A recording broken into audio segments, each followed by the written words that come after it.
আসসালামু আলাইকুম রহমতুল্লাহি অবরকাতুহু। সম্মানিত দর্শক, বিএনপির রাজনীতির যে ভাগ্যের আকাশ, সে আকাশে যে কালবৈশাখীর ঘন কালো মেঘ, সেই মেঘ কোনো অবস্থাতেই কাটছে না। বিএনপির সৌভাগ্যের যে বৃহস্পতি বারবার নড়াচড়া করছে, দূর থেকে বিএনপিকে আকর্ষণ করছে এবং নানাভাবে যাকে বলা হয় বৃহস্পতির আনাগোনা বিএনপির যারা নেতাকর্মী দূর থেকে দেখছে। কিন্তু সেই বৃহস্পতি গ্রহ, সৌভাগ্যের গ্রহ, কাছাকাছি আসতে না আসতেই কোত্থেকে যেন ৩-৪টে শনি সেই শনির দশায় এসে বৃহস্পতিকে তাড়িয়ে দেয়। বিএনপির ভাগ্যের আকাশে পূর্ণিমার চাঁদ উঠে, কোত্থেকে মেঘমালা এসে সেই চাঁদকে আবার যাকে বলা হয় ডুবিয়ে দিয়ে যায়। ফলে গত একটি বছর ধরে আশা, নিরাশা, হতাশা, ক্রোধ, ক্ষোভ, অনিশ্চয়তা, চক্রান্ত থেকে শুরু করে আরো অনেক কিছুতে বিএনপি রীতিমতো বিধ্বস্ত হয়ে পড়েছে। আওয়ামী লীগ জমানাতে বিএনপির একটা ভয় ছিল, আতঙ্ক ছিল, এবং সেগুলো মোকাবেলা করার জন্য তাদের একটা মানসিক প্রস্তুতি ছিল। কিন্তু বর্তমান জমানাতে যে ভয়গুলো, সেগুলো হলো অজানা ভয়, আতঙ্কগুলো অজানা আতঙ্ক। সব কিছু আছে কিন্তু কোনো কিছু নেই। এ যেন সেই সিন্ধু কবিতার সেই পঙ্কুক্তির মতো, যে চারিদিকে এত জল তবু নাহি তৃষ্ণার অবধি, লবণাক্ত পানি খাওয়া যায় না। তো এটাকে সেই ফুটিয়ে তোলার জন্য কবি নজরুল যে শব্দমালাগুলো ব্যবহার করেছেন, অমর, অক্ষয়, সবকিছু চারিদিকে আছে কিন্তু গ্রহণ করা যাচ্ছে না। অবস্থা দৃষ্টি মনে হচ্ছে যে নির্বাচন যদি হয়ে যায় তাহলে বিএনপি 280টি সিট পেয়ে যাবে। নির্বাচন না হওয়ার কোনো কারণ নেই। নির্বাচনকে বাধাগ্রস্ত করার মতো যে শক্তি কোনো রাজনৈতিক দলের নেই, এবং রাষ্ট্র, প্রশাসন, যন্ত্র থেকে শুরু করে যা কিছু রয়েছে সবকিছুই এখন বিএনপির অনুগত। কিন্তু তারপরে হচ্ছে না, কোনো কিছুই হচ্ছে না। বিএনপি তার নেতাকর্মীদেরকে দমাতে পারছে না। বিএনপি যাদেরকে ভালোবাসে তাদেরকে সামনে এগিয়ে আনতে পারছে না। বিএনপি নেতাকর্মীদের যে লোভ, লালসা, কামনা বাসনা, তার সঙ্গে বিএনপি যারা ক্ষমতায় আনতে চায় দলকে, তাদের মধ্যে সমন্বয় হচ্ছে না। বিএনপি যারা খারাপ মানুষ, তারা নগদ যা পাও হাত পাতিয়া লও, এবং আজকের দিনটি তোমার জীবনের শেষ সুযোগ, কাজে যা পাও দুহাতে লুটে পুটে খাও। এই তথ্য এবং থিওরির বিপরীতে যারা দলকে ক্ষমতা নিতে চান, দেশের রাষ্ট্র ক্ষমতা অধিষ্ঠিত হতে চান, মানুষের মন জয় করতে চান, সেই দলের শীর্ষ যারা নেতৃবৃন্দ রয়েছেন, তারা প্রাণান্ত চেষ্টা করেও এই দলের বেয়াড়া, বেয়াদব, লোভী, অসৎ, দুর্নীতিপরায়ণ এদেরকে দমন করতে পারছেন না। বহু মানুষকে যাকে বলা হয় দল থেকে বহিষ্কার করা হয়েছে, কিন্তু এতে পরিস্থিতির উন্নয়ন হয়নি। দ্বিতীয়ত, বহুদিন ধরে যাদের সঙ্গে দলের কোনো সম্পর্ক নেই, যারা দলের পদ পদবি হোল্ড করেন না, কিন্তু একসময় হাওয়া ভবন ঘনিষ্ঠ ছিলেন, কিংবা একসময় প্রধানমন্ত্রী যখন বেগম খালেদা জিয়া ছিলেন, তার অফিস কেন্দ্রিক যে সিন্ডিকেটটি ছিল, নেতিবাচক সিন্ডিকেট, সেই সিন্ডিকেটের হর্তাকর্তা যারা ছিলেন, তারা এই বিএনপির এই দুর্বল, স্পর্শকাতর এবং সেন্সিটিভ যে জায়গাটি, এই জায়গাটিতে এবং এই সময়টিতে তারা অতীতের যে কোনো সময়ের চাইতে যে মহৎ তাণ্ডব শুরু করেছেন। তারা আন্ডারওয়ার্ল্ড নিয়ন্ত্রণ করছেন, চাঁদাবাজি, শেয়ার মার্কেট, দখল, মানে সব কিছু বিএনপি নামে হচ্ছে, কিন্তু বিএনপির সঙ্গে তাদের কোনো যোগাযোগ নেই। আর তারা অর্থনৈতিকভাবে, সামাজিকভাবে, এমনকি রাষ্ট্রীয় শক্তিতেও তারা এতটা শক্তিশালী, মানে রাষ্ট্রের মধ্যে রাষ্ট্র, দলের মধ্যে দল, মশারির তলে মশারি, এইভাবে মূলত তারা নিজেদের শক্তিমত্তা ব্যবহার করে বিএনপি, তারেক রহমান, বেগম জিয়া, মির্জা ফখরুল সহ দলের যারা কর্তা ব্যক্তিরা প্রাণান্ত চেষ্টা করছেন, তাদের মুখে চুনকালি মেখে দিচ্ছে, কিন্তু তারা কিছু করতে পারছেন না। অন্যদিকে বিএনপির দীর্ঘদিনের বন্ধু, যারা বিএনপির অনেক দুর্বলতা জানে, বিএনপির শক্তিমত্তাও জানে, সেই জামাত, তারা এখন বিএনপির শত্রু। আবার অতীতে ওই যে বললাম যে যারা হাওয়া ভবনে প্রভাবশালী ছিলেন, তারপরে বেগম জিয়ার অফিসে প্রভাবশালী ছিলেন, তারাও জামাতের সঙ্গে এবং যে এনসিপির সঙ্গে ঘনিষ্ঠ যোগাযোগ রক্ষা করছেন। অনেক ক্ষেত্রে টাকা দিয়ে, পয়সা দিয়ে, লজিস্টিক সাপোর্ট দিয়ে বিএনপি বিরোধী শক্তিকে তারা উজ্জীবিত করছেন। তাদের হাতে অল মিনস অফ পাওয়ার আছে।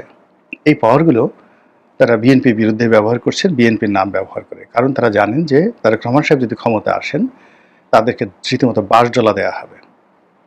তাদের একেবারে আওয়ামী লীগ জমানাতে তাদের উপর যা করা হয়েছে তার চেয়ে 100 গুণ। শুধু বাঁশডলা দেওয়া হবে না, বাঁশের সঙ্গে লবণ মেশানো হবে, মরিচ মেশানো হবে, আদা মেশানো হবে, তারপরে সেই বাঁশডলা দেওয়া হবে। এবং বাঁশের মধ্যে শুধু শরীর না, একেবারে শরীরের যে গোপন অঙ্গগুলো ওইটা চাপা বাঁশের মধ্যে ফেলে একটা চাপ দেওয়া হবে, এটা তারা জানেন। ফলে তারা কোনো অবস্থাতেই তারেক রহমান সাহেব ক্ষমতা আসুক এটা তারা চাচ্ছেন না, এবং সেই পথে বাধা সৃষ্টি করার জন্য তাদের বিদ্যা, বুদ্ধি, কলা, কৌশল সব তারা প্রয়োগ করছেন। এটা বিএনপির জন্য এখন রীতিমতো দুর্ভাগ্যের বিষয় হয়ে গেছে।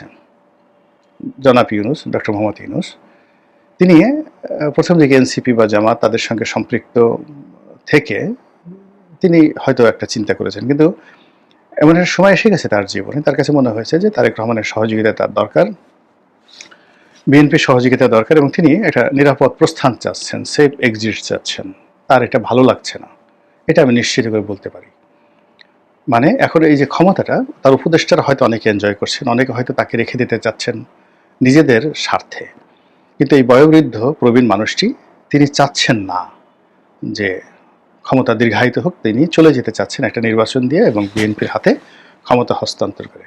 এই ব্যাপারে তিনি নিশ্চিত, এবং তার যারা ঘনিষ্ঠজন রয়েছেন তারাও একমত। আপনি দেখবেন যে এই সরকারের মধ্যে অনেকের চেহারা সুন্দর হয়ে গেছে, যারা সুন্দর হয়ে গেছে চেহারা তারা ক্ষমতা এনজয় করছে, কিন্তু ওনার যারা ঘনিষ্ঠজন, আপনি যদি দেখেন ডক্টর মোহাম্মদ ইউনূস, ওনার যারা প্রেস সচিব আছেন বা প্রেস উইংসে ওনার যারা ঘনিষ্ঠজন আছেন, তাদের সবারই চেহারা খারাপ হয়ে গেছে। যাদের চেহারা খারাপ হয়ে গেছে ধরে নেন যে তারা ক্ষমতা উপভোগ করছেন এবং তারা চলে যেতে চান। আর যাদের চেহারা ভালো হয়ে গেছে, শরীরে মেদ জন্ম নিয়েছে, ভুঁড়ি হয়ে গেছে, তারপরে অনেকের শরীরে নতুন জামা কাপড় উঠেছে, তারা ছলা কলা কৌশল করে দুটো কাজ করার চেষ্টা করছেন, এই ক্ষমতাকে দীর্ঘায়িত করার চেষ্টা করছেন। আগামীতে যারা ক্ষমতায় আসবে, তৃতীয় চতুর্থ পক্ষকে তারা ইনভাইট করছেন সেই জায়গাতে। আর বিএনপি এবং তারেক রহমান সাহেব যার সঙ্গে ডক্টর মোহাম্মদ ইউনূসের একটা সম্পর্ক হচ্ছে, সেই সম্পর্কটিকে ভেঙে দেওয়ার জন্য তারা প্রাণান্ত চেষ্টা করছেন, এবং এটা এখন বিএনপির জন্য বুমেরাং হয়ে পড়েছে। পর্দার আড়ালে যে সকল নেতিবাচক কাজকর্ম হচ্ছে সেগুলো কম বেশি আমরা শুনি, কিন্তু বিএনপির যারা কর্তা ব্যক্তি তারা এটা বুঝতে পারেন কত মারাত্মক ঘটনা সেখানে ঘটে চলছে।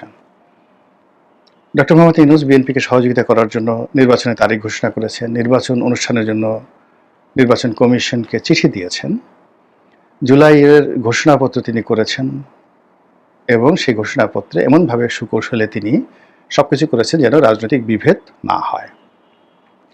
তিনি মঞ্চে তার পাশে মির্জা ফখরুল ইসলাম আলমগীর সাহেবকে রেখেছেন, কিন্তু এটা আলটিমেটলি এখন বুমেরাং হতে শুরু করেছে। ইতিমধ্যে মার্কিন যে সাবেক কূটনীতিবিদ পিটার ডি হাস, বর্তমান যিনি চার্জ দ্য অ্যাফেয়ার্স রয়েছেন তিনি, এরপরে আমেরিকান লবি এবং লবির যারা লোকজন রয়েছেন তারা প্রচণ্ড লম্ফজম্প শুরু করেছেন। যেদিন 5 তারিখ, আগস্ট মাসের 5 তারিখে জুলাই যে ঘোষণাপত্র সেটি করা হলো, সেদিন ডক্টর মোহাম্মদ ইউনূসের যারা মেন্টর, যারা তাকে ক্ষমতায় বসিয়েছেন, সেই এনসিপির কর্তা ব্যক্তিরা তারা চলে গেলেন মনের কষ্টে। 5 জন শীর্ষ নেতা চলে গেলেন কক্সবাজারে। তারা সেখানে বেশ কয়েকদিন থাকলেন, এবং সেখান থেকে এসে তারা মার্কিন রাষ্ট্রদূতের সঙ্গে ফরমাল বৈঠক করলেন, এবং বৈঠক করার পর যেভাবে তারা ঘোষণা দিয়ে দিয়েছেন যে নির্বাচন ফেব্রুয়ারি মাসে হবে না,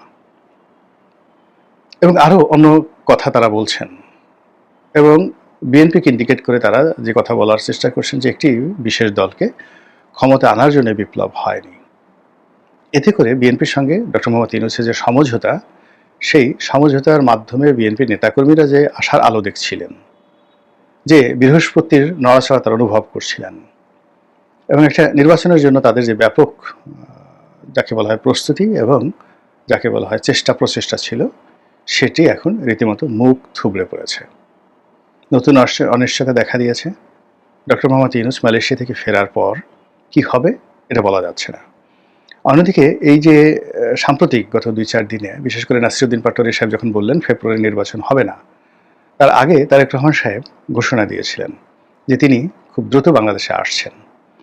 এখন এই যে ফেব্রুয়ারি মাসে নির্বাচন হবে না, এনসিপির পক্ষ থেকে এই ঘোষণার পর তারেক রহমান সাহেব নির্বাচন করার জন্য বাংলাদেশে আসবেন কি আসবেন না, আসলে কি হবে না আসলে কি হবে, এগুলো নিয়ে নানা রকম হিসাব শুরু হয়েছে। আর হিসাব যাই হোক না কেন, সব কিছুই বিএনপির বিপক্ষে চলে গেছে। জাহাঙ্গীরনগর বিশ্ববিদ্যালয়, ঢাকা বিশ্ববিদ্যালয়ের যে সংসদ নির্বাচন, ছাত্র সংসদ নির্বাচন, সেগুলো নিয়ে তোড়জোড় হচ্ছে। ছাত্রদলকে কোণঠাসা করার জন্য সর্বশক্তি নিয়োগ করা হচ্ছে।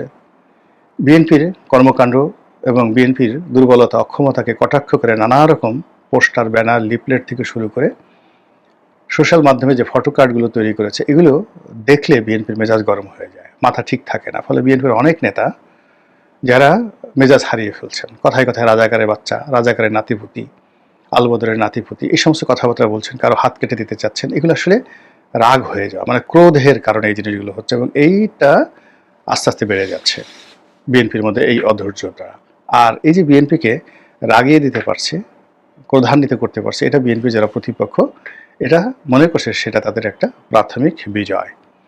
এখন এই যে নির্বাচনের সময় সবকিছু যেভাবে ঘনিয়ে আসছে, তারপরে প্রতিদিন যে অযাচিত, অভাবিত এবং অপ্রত্যাশিত ঘটনাগুলো ঘটছে, যা কিনা বিএনপির চলার পথকে, রাজনীতির পথকে কঠিন থেকে কঠিনতর যাকে বলা হয় করে তুলছে।